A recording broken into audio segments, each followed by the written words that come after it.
I'm Lauren Phelan, and I'm in my 4th year in arts, studying psychology. I started off in res, working with House Council there.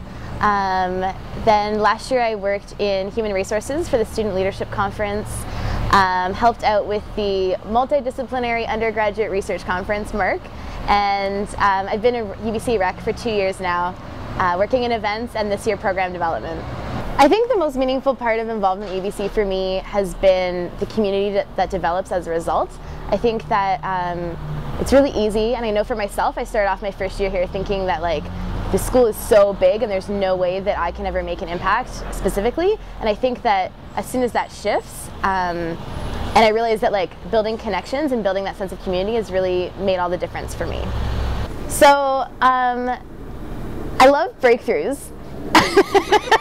I really do. I love the theme of breakthrough because I feel like I've experienced that quite a few times in my life, and I also love watching people experience their own. And I think that sometimes it comes across as this really grandiose idea, but I think that a breakthrough happens every day, all the time, and it's not so visible as much just kind of a shift in thinking.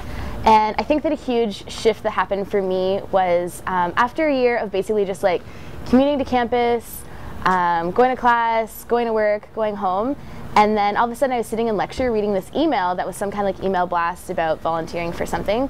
And I was just sitting there thinking, after a whole year of going through this basically non-existent university life, that there's got to be something more to university than what I've experienced. There's got to be something underneath all this that I want to tap into. And so I think that sort of breakthrough happened when I just kind of let all my preconceived notions go of what I can and can't do and the effect that I can or can't have, and just really committed to immersing myself and being vulnerable and taking risks in a way. And the payoff that comes from that, I think, is massive and trickles out completely outside of the areas that you get involved in because it affects so many different people.